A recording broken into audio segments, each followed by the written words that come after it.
যেখানে বিজেপির মহিলা মোর্চা আম্বেদকর নগরের প্রেসিডেন্ট, তিনি আম্বেদকর নগরের প্রেসিডেন্ট রিঙ্কল সিং, তিনি পায়ে পড়ছেন, কার পায়ে পড়ছেন? রাজ্যসভার এমপি ব্রিজলাল আইপিএস, তার পায়ে পড়ছেন যে আমার প্রতি যে অ্যাটাক গুলো হচ্ছে সেটা পুলিশ সেই যারা অ্যাটাক করছে তাদের শিল্ড করছে, সঠিকভাবে ব্যবস্থা গ্রহণ করছে না।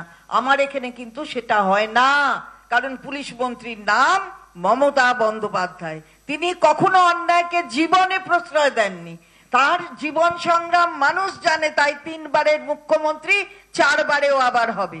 কিন্তু এখানে আজকে দেখা যাচ্ছে তারা পায়ে পড়ছে, তাহলে এটা ব্যাখ্যাটা কি? এগুলো আসে না কেন? আমিও আপনাদের কাছে আবেদন করব যে আপনারা চতুর্থ স্তম্ভ, নিজে স্বঘোষিত, আপনারা স্বঘোষিত নিজেদের কাজে এই জায়গায় এসেছেন, সুতরাং সেখানে আমরা আপনাদের সম্মান করি। যখন one part of the picture দেখাবেন তখন আদার পার্ট অফ দ্য পিকচারও তো দেখাবেন। সেখানে কেন আপনাদের খামতি থেকে যাচ্ছে? আমরা সেই জায়গায় আবেদন রাখছি, দুটোই দেখাবেন। আমার এখানে অন্যায় হলে দেখাবেন, আমরাই তো অপরাজিতা বিল নিয়ে এসেছি।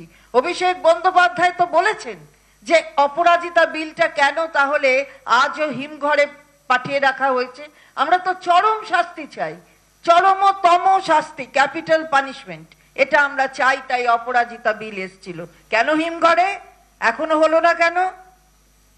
তো এর উত্তরগুলো কে দেবে? আপনারা নিশ্চয়ই এগুলোকেও সামনে আনুন, এটাই তো চাই।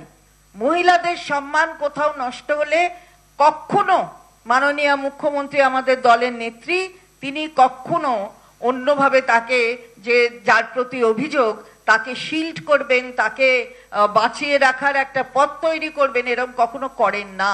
তাই 12 ঘন্টার মধ্যেই ধরেছে।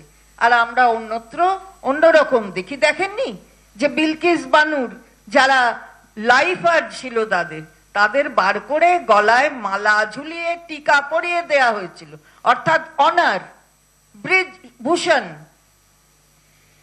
যিনি সাক্ষী মালিকের ওপরে যার মানে এই ধরনের মলেস্টেশন এবং অন্যান্য চার্জ রয়েছে, সেই তাকে প্রাইজ দিয়ে পদ দেয়া হয়েছে।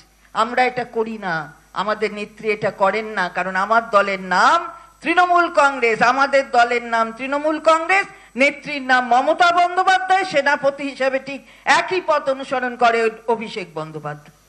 আচ্ছা, এই যে ফ্যাক্ট ফাইন্ডিং টিম, এই বিজেপি কি